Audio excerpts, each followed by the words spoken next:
Hello, this is Brother Benson Media. It's Sunday morning, and always we usually have our viewpoint.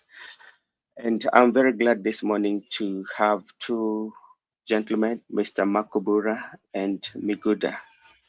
Habari yenyu? Tuko salama. Kevin, Ukoaje? habari? Mimi niko sambamba. Hata mimi niko salama, nashukuru Mola kwa maana ametulinda na amekuwa nasi. Twashukuru sana. Asante. Miguda, na wewe?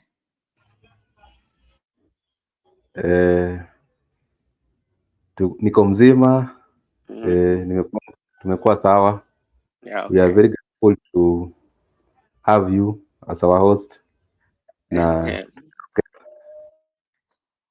Okay, thank you very much. And as usual, Sunday we usually do the viewpoint. Viewpoint basically is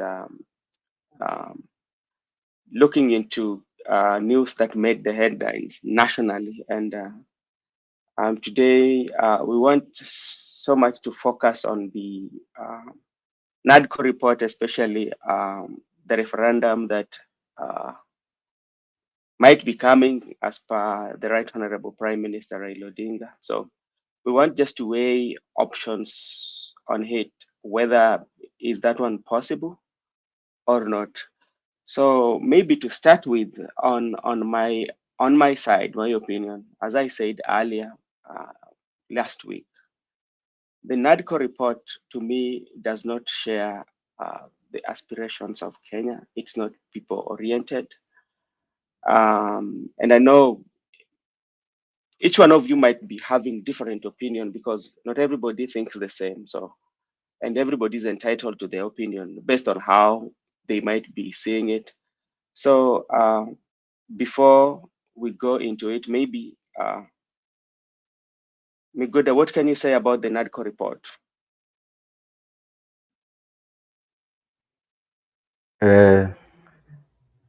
The NADCO report, after we have read the report from the National Dialogue Committee organization, the people who briefed us about the report, the representative of the people, that is both Kenya Kwanza and the Azimio, as the people who went to demonstration. NADCO report came as a result of people going to the street to demonstrate. And we were told that other than demonstration, we also have some alternative ways where we can voice our concerns. And that we were advised by different leaders, the Kenya Kwanza leader, William Ruto, and Mr. former Prime Minister, who is the Azimio leader, that other than going to the street to demonstrate for the rights of the Kenyans can also convey their message through dialogue. And the issues which were raised, the primary issues that made people to go to the street were mainly two: the issue of high cost of living and the issue of maybe opening the servers. So people wanted to know, is it true that Mr. Ruto won elections? And if true that he won election, then let us open the server. And also there was high cost of living because from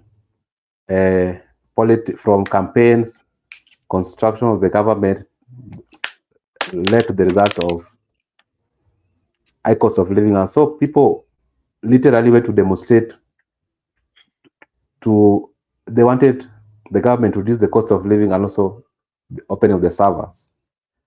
From the report, I can state that the high cost of living, electoral justice, and also the issue of multi-party democracy has not been tackled. From the report, there are main two issues. That is the introduction of maybe or other extra offices in the executive. That is the office of the official opposition, and also to tackle the issue of the prime cabinet.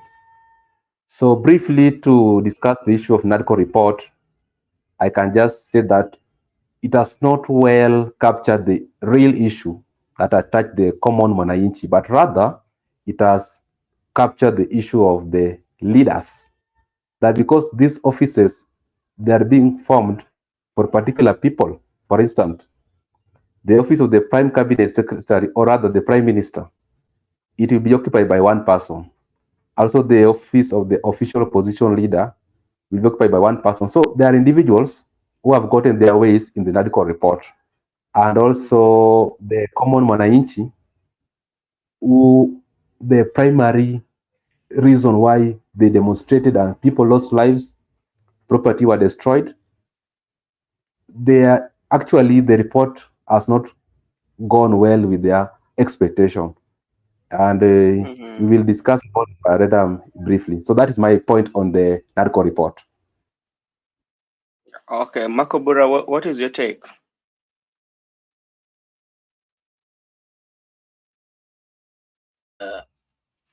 Yes, so according to me, the NADCO report, I don't really think it addressed the issues that were really affecting the people of Kenya.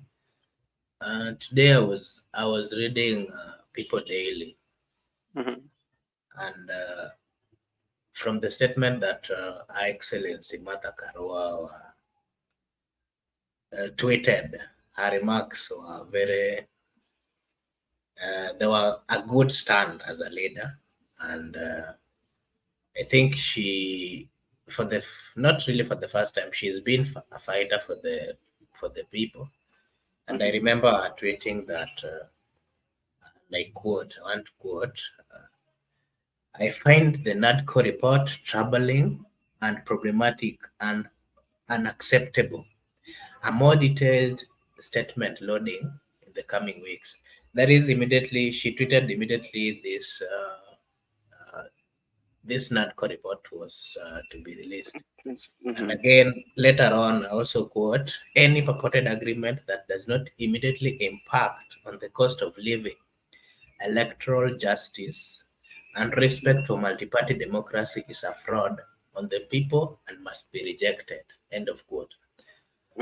So I'm going to base my argument on the remarks of Her Excellency Martha Karua.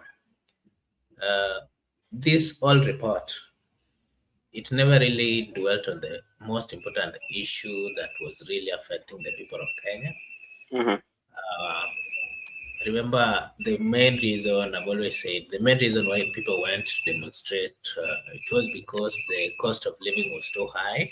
It was because the taxes had been increased and the people of Kenya could no longer afford to manage their daily lives. So the most important issue that these guys would have looked into was the cost of living, a way of finding to reduce the cost of living. Of course, we also accept the fact that there were electoral injustice, and that really made the whole country to not make progress when it comes to governance and even economic rebound. It is an important issue, but again, the most important that was really touching on the Kenyans as per these times was the cost of living. So again, but I would also say that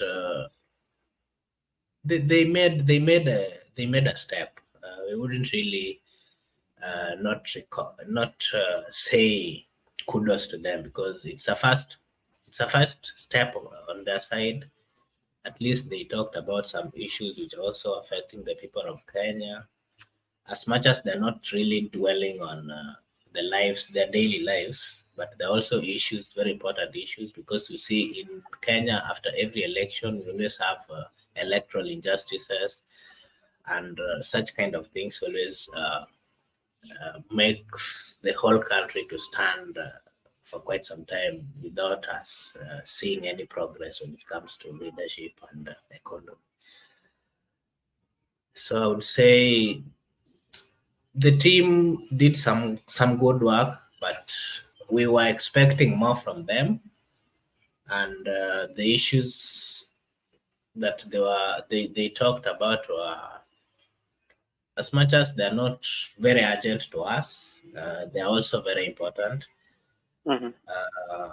And those issues were electoral injustices, which entails audit of 2022 general election, the whole process. Again, they also looked into restructuring and reconstitutioning of the IEBC, and also increasing the timeline for the Supreme Court to hear and determine a presidential election petitions from 14 to 21 days. We are also being told that the committee agreed on the transfer of all devolved functions and requisite resources to the county government. Mhm. They also say that there was a proposed amendment of the constitution to provide for equitable share to the county government to not less than 20% of the revenue collected by the national government from the current, which is 15%, and establishment of the ward fund. As a Kenyan, I think that's a good, it's a good start. But I would still maintain that they never dwelt on the most important issues. That issue that was the cost of living. Okay. Thank you, both of you. But there's areas that I tend to disagree with you, especially when you talk of entrenchment of uh,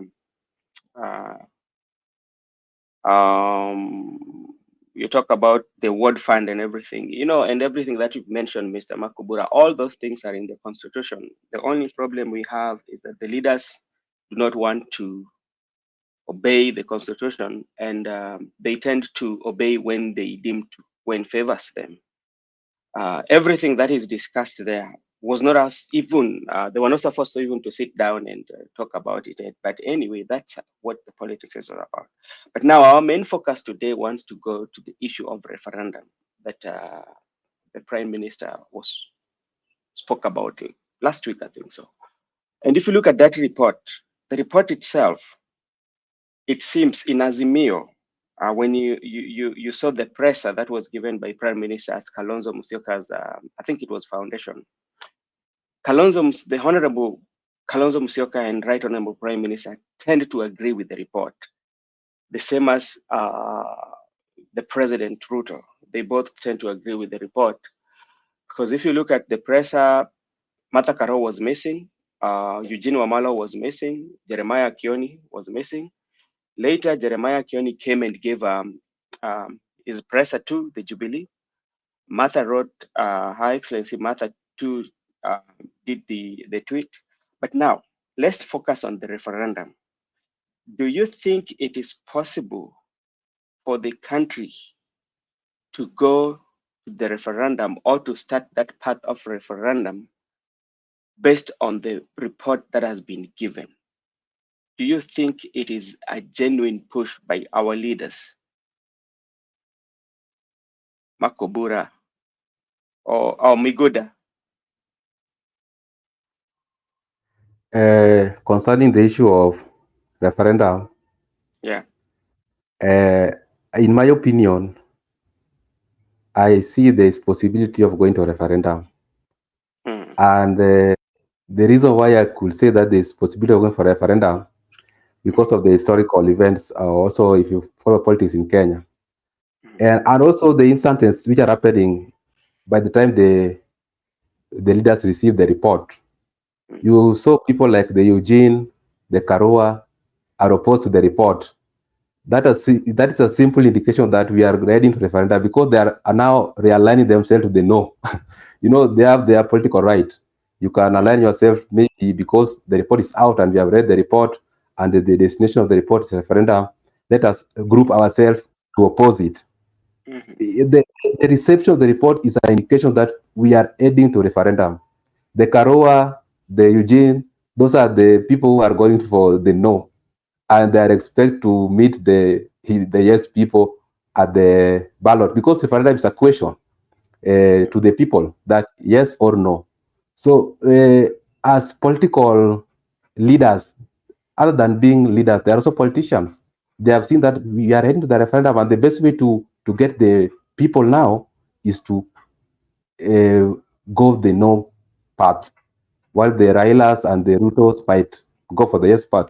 But if I want to dwell about the issue of maybe referendum, Mhm.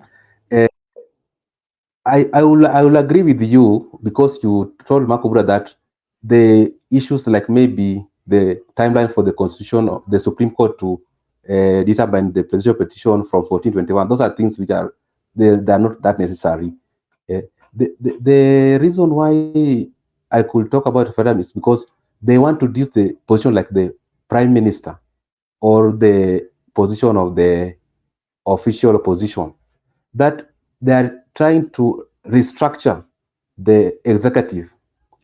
And the constitution of Kenya, because we operate under the constitution 2010, Mhm. it, there's a clear provisions of amending the constitution, or if you want to go for a referendum.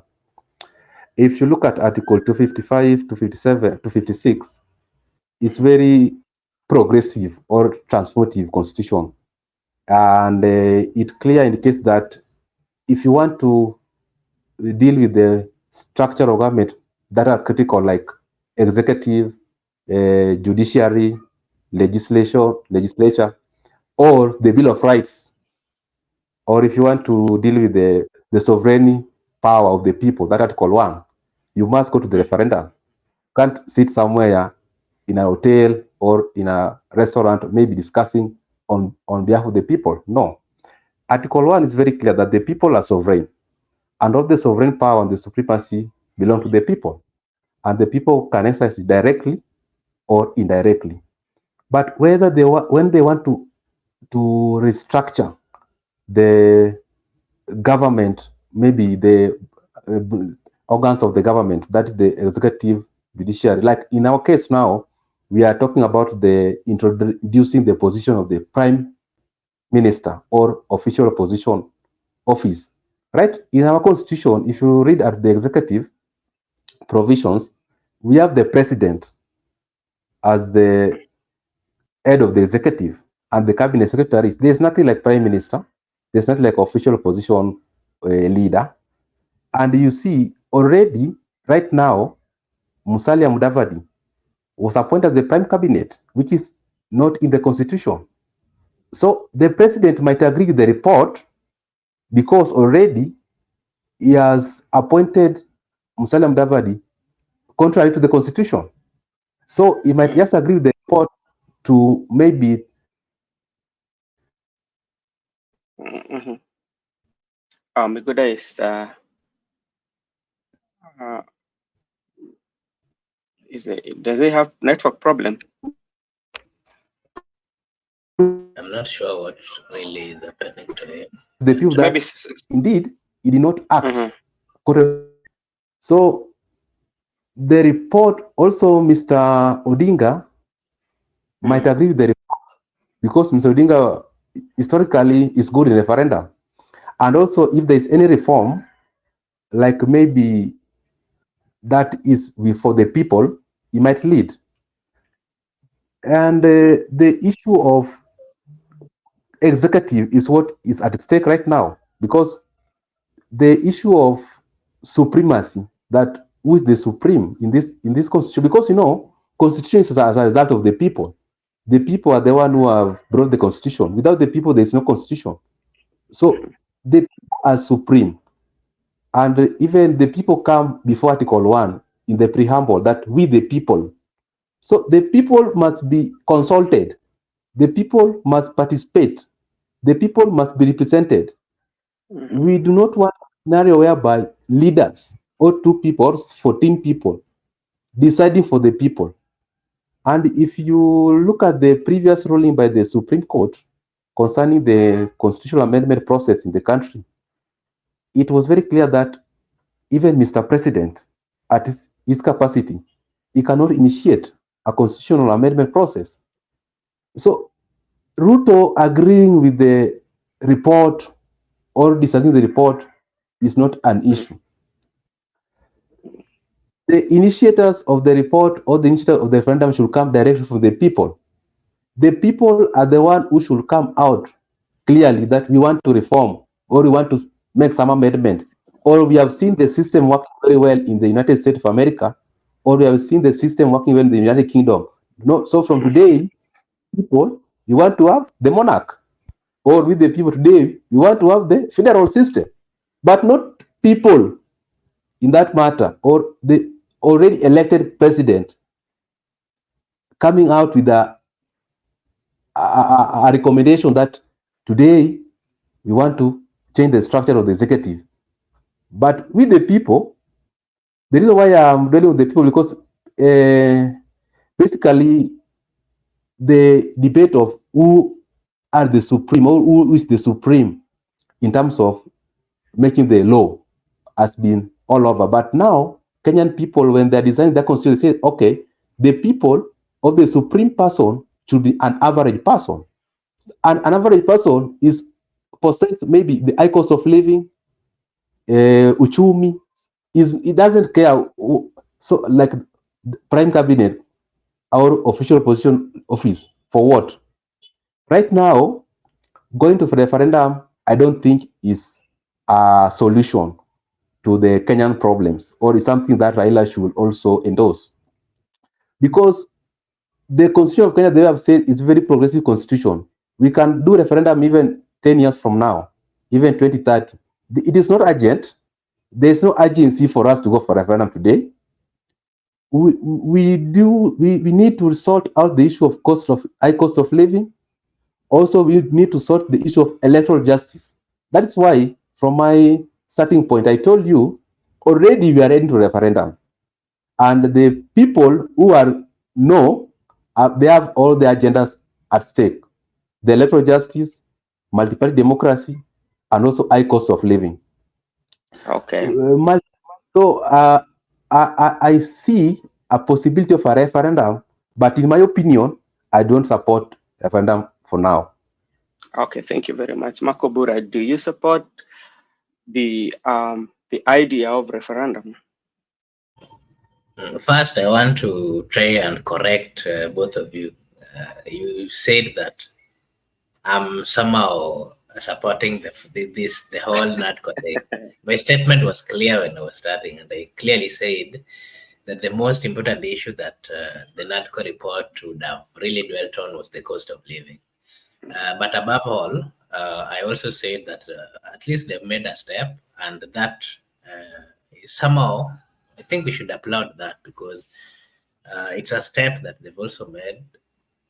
Remember, those are issues which are also affecting the people of Kenya, as much as they're not very much pressing issues as per now, but they're also issues that we should be concerned about as people. So the issue of referendum, so far, according to the questions which are out, according to the issues which are out here, I would say that they're not really worth. We are not that they doesn't really give us a good reason why we should go for a referendum. Remember, referendum is one very costly process. That means the people of Kenya will have to go deep, because it is has to pay all this amount or the whole process. So, in my opinion, referendum as per now, and according to the questions that are at the table, it's not really necessary unless they have a sit down and bring some more important issues, then include it, so that we may avoid a scenario where in the next general, after the next general election 2027, we'll also start the process of another referendum. So in my opinion, this need for referendum, yes, but they need to bring serious questions or issues that should be taken for referendum. As per now, the ones they brought are not really worth going that direction. Okay, I want to start to follow up with Miguda. Miguda, you talked about executive, and you talk about the legislature. You talked about also the judiciary, and these are places whereby if you want to change any of those, they have to go to referendum. But when you look at our constitution, especially, you come to the chapter 9, especially where we have the executive. It tells you the executive, we have the president, we have the deputy president, we have also the cabinet secretaries. I mean, like you have the CSS, yeah, and the attorney general, you know, that is in the executive. And you pointed out how can we go and say we want a prime cabinet secretary, which is not anchored in the law. You know, this is created to, why should we create it? That is one. So even if it is the people themselves has no, the people have not spoken and say that we need that. Because if you check very well, the issue of prime cabinet secretary and the issue of official opposition, these are the issues that the president himself wrote a memo and went to the parliament before even the NADCO committee was formed. So it was something that was already discussed. That is one. When you come to the legislature, especially, that is where you can decide on what kind of parliament do you want. Do you want a presidential or a hybrid? But when you come to the parliament itself, again, that is now the legislature where now we make laws. We have is headed by the speaker or the speakers of both the houses. Then we have the minority and we have the majority, we have the whip and their deputies. These are everything anchored on the law. What is the role of official opposition going to do for the people of Kenya? What value does it going to add? And when you look at the political circle of Kenya, from 1992, the majority of leaders who are playing in this field have always been there. Come to 1992, President Ruto was there, Right Honorable Prime Minister was there, Musalia Mudavadi was there. Come to 2013, 2007, when did we have the Kibaki? 2022, right? They are all there. None of them were out of the government. They were playing. Yeah. Immediately after post-election violence, we had Uhuru Kenyatta as the prime, deputy prime, Davadi, Raila as the prime. Now, come to all successive government until where we are today. They are all. So what is going to change? That is my question, because they've always been in this political. Yeah. What is going to change when we include this, the positions that are there, you know? And maybe Miguda, you can tell me what is going to change, even if the matters, Her Excellency Martha Karua or Eugene Wamala are not agreeing. Because to me, it is not people-centered. It is individual-centered. Maybe we can talk about that and let's see what is going to change in people's life. Okay, right. To begin with your first question, that maybe the structure that has been provided in the constitution, the executive, our constitution is very clear, and I will agree with you. And that's why I said earlier that Mr. President appointed Prime Cabinet Secretary Musalia Mudavadi contrary to the provision of the constitution, and going with the system, the likes of the Mr. President or the official opposition, that is Mr. Odinga. These guys, they were there before even some of us were born, even before I was born. I was not there in 1992. So, but through history, I know what happened. In my opinion, I don't see any much change, even when we go to referendum today, even in terms of structuring the executive. Why am I saying so? We gave ourselves the 2010 constitution, we the people. And the way we are being ruled, or the way the country is being governed, is contrary to the 2010 constitution. I will believe that Mr. President has not updated himself with the 2010 constitution because he was there in 1992. He has used the repeal constitution, that's our previous constitution, the former.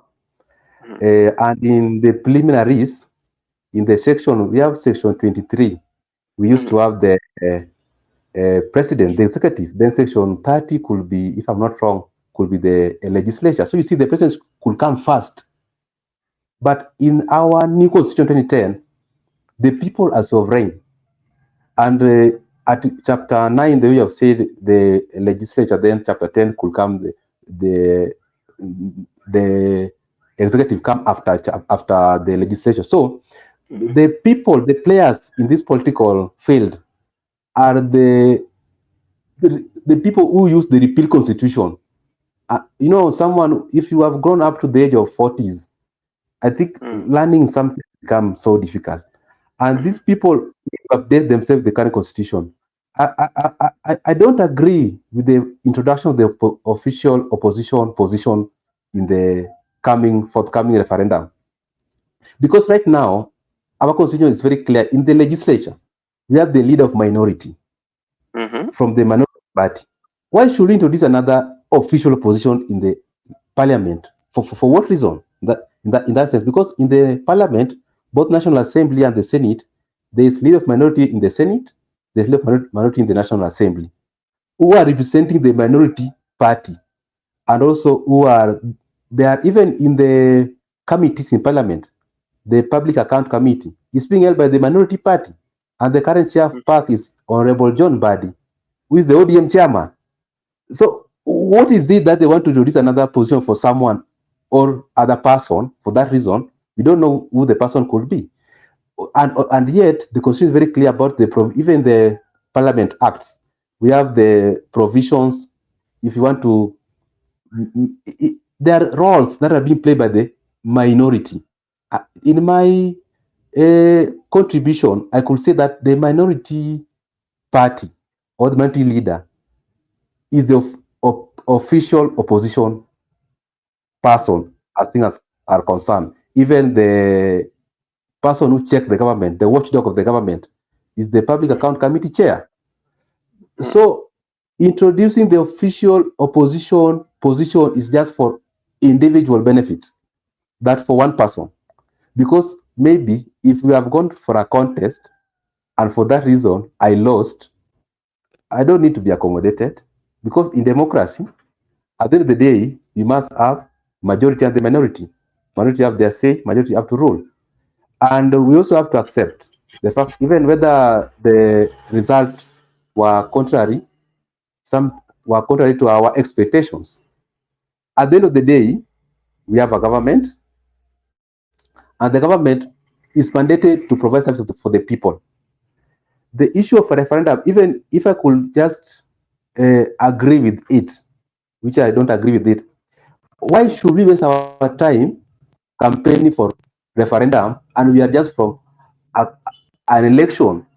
The previous election, 2022, was costly and on that election, yeah? So why should we again go for another referendum, yet we are struggling with the high cost of living? Introducing these positions, for instance, if they want to balance the structure of the executive, they are for individual purposes. They are not for any, they don't benefit from a common range. That's why I've said, reasonably, the constitution of Kenya is very clear that who is the opposition and who is in the government. So this issue of referendum, we are just wasting our time. It's costly. We should focus on the reducing of the high cost of living, and we should focus on other things. We should allow the government to deliver for the people. Because let us go back to handshake. When Raila and the former president Uhuru Kenyatta shook hands, they are the so-called BBI. We took almost campaigning for BBI and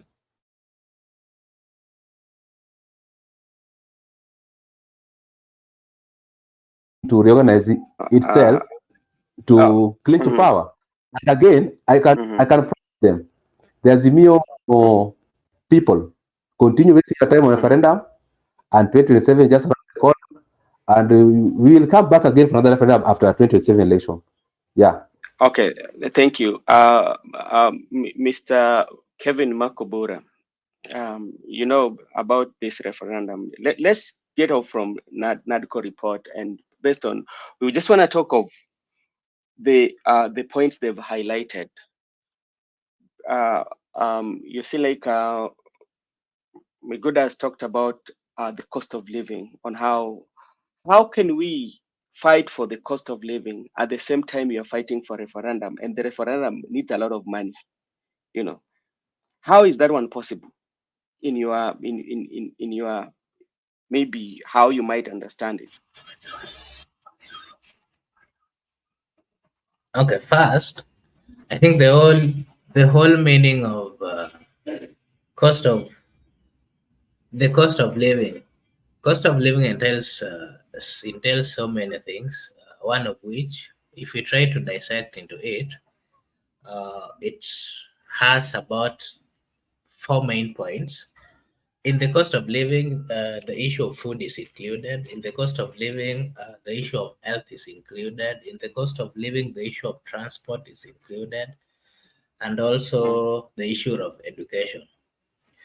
When there's an increase in the prices of foods, it's automatic that the cost of living would rise. Again, remember, we eat to live, or we live to eat, whichever. Having food in our tables is one very basic thing that any government that is in power should always look into. And so far, the cost of food, food, the cost of food is too high, and this is one of the things that is making us to say that the cost of living is high. Again, when it comes to health, any government that is really concerned about lowering the cost of living must look into the cost of health. A nation where its citizens cannot really, a nation where its citizens are not healthy, it's obvious and automatic that they would not be working as per the expectation of even the government. And for that reason, the cost of labor would increase. And that is what we are experiencing here in Kenya. So many people are not really healthy enough, and that is one of the reasons we are saying that the cost of living is high. Again, the cost of transport in Kenya is too high. We've seen high taxation measures that the government has been putting, and again, if you look at the cost of fuel, it's too high. For that reason, the cost of moving from one place to another is also very high. Education